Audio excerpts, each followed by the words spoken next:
Right. ఇక phone tapping విషయానికి వస్తే నిన్న మొన్న మీరు పత్రికలు చదివి ఉండొచ్చు, టీవీలో చూస్తుండొచ్చు.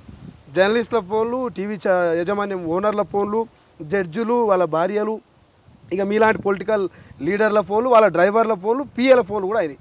ఎట్లా చూస్తారు ఈ ఫోన్ ట్యాపింగ్? పెద్ద బాస్ చేయించినారు అంటున్నారు కానీ పెద్ద బాస్ పేరు చెప్తలేరు. ఒకటేనాయా, కేసీఆర్ దగ్గర ఏం పడేది లేకుండే, ఆ పోరగాళ్ళ దగ్గర కూడా ఏం లేకుండే.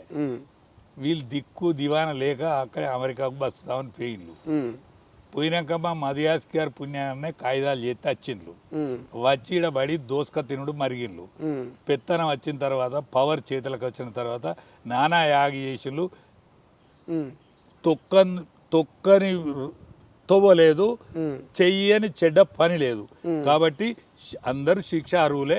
కేంద్రం తీసుకునే చర్య కేంద్రం తీసుకోవాలి, రాష్ట్రం తీసుకునే చర్య రాష్ట్రం తీసుకోవాలి. ఖచ్చితంగా భావితరానికి మా తరంతోనే అయిపోవాలి. అవి మీ తరంలో మంచి ఉండాలి, మా తరంతో ఉడవాలి. కేసీఆర్ గారు నీ దండం పెట్టి చెప్తాను, ఏదైనా ఉన్నది ఉన్నట్టు చెప్పు, పోరగాళ్ళకు కూడా చెప్పు. నీకు 10 ఏళ్ళ అధికారం ఇచ్చిండు, 10 ఏళ్ళ అధికారం ఇచ్చిండు. తెలంగాణ తెచ్చిన పేరు నీకే వచ్చింది. ఎవరు చచ్చినా, 1200 మంది చచ్చినా, 360 మందిని కాల్చి చంపిన, మనం ఇంటోడు ఒక్కటి దావకపోయినా, నీ పార్టీవాడు ఒక్కటి దావకపోయినా, నీ పాలోడు ఒక్కటి దావకపోయినా నీ ఇంటికే పేరు వచ్చింది. నీకు లక్షల కోట్ల వరాల సొమ్ము వచ్చింది. ఇక చాలదా? నువ్వేమన్నా ఉంటే నిజం ఒప్పుకో. రేవంత్ రెడ్డి గారు నీకేమన్నా అధికారం ఉంటే ఖచ్చితంగా నీకు బంగారు పల్లెమాస్ ఉండే అవకాశం వచ్చింది. ఒక పులి కూర్చుండే సీట్లో కూర్చున్నావు, ఆ తాజ్ మహల్ లాంటి భవనంలో కూర్చుంటాను. నీకు ఏదన్నా చిత్తశుద్ధి ఉంటే నీ ఛాయాశక్తుల ప్రయత్నం చేయి.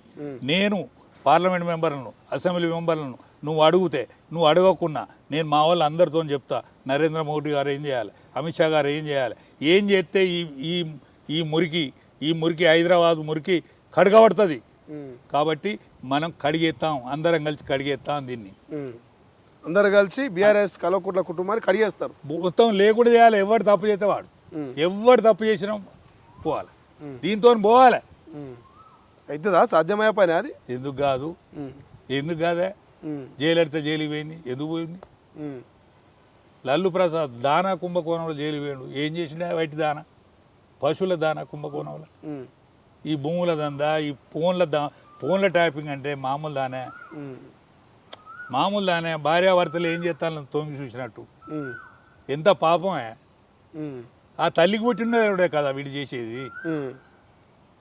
తొంగి చూడొచ్చునా? అట్లా తొంగి చూడొచ్చునా? మనిషి అయితే చూస్తాడా? ఈ మానవ మృగాలు కదా, మానవ మృగాలకు శిక్షద్దా? అందుకనే శిక్షించాలి. ఎట్లా చూస్తారు ఈ కాళేశ్వరం అంశం కూడా? ఇట్లా కొలిక్కి వచ్చినట్టే వస్తున్నది, చివరికి వచ్చినట్టే వస్తున్నది. ఆ ఇసురాయి తిరిగినట్టు మళ్ళీ చుట్టూ ఆనే తిరుగుతున్నది. ఎండింగ్ అవుతలేదు. ఎట్లా? ఒకటేనే, కాళేశ్వరం కట్టిన మాట నిజం, కాళేశ్వరంతో నీళ్ళు వచ్చిన మాట నిజం, నీళ్ళు వచ్చిన మాట నిజం. కాళేశ్వరం కమిషన్ల మీద చర్య తీసుకోవాల్సిన అవసరం ఉన్నది.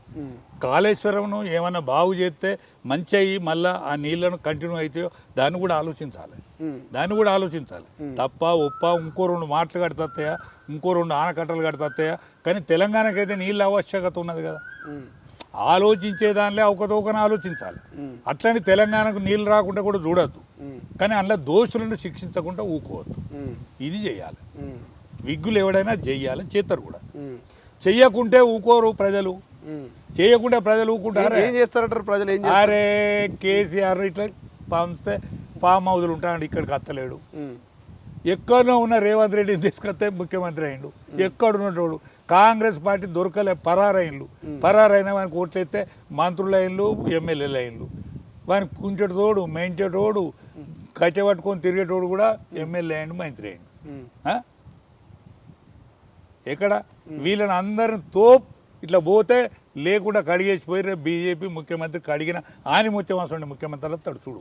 బీసీ ముఖ్యమంత్రి, బీజేపీ ముఖ్యమంత్రి, ఆనిముత్యం లాంటి ముఖ్యమంత్రి ఇక్కడ నేర్తాడు. ఎరికేనా? అసలైన తొలి వెలుగు.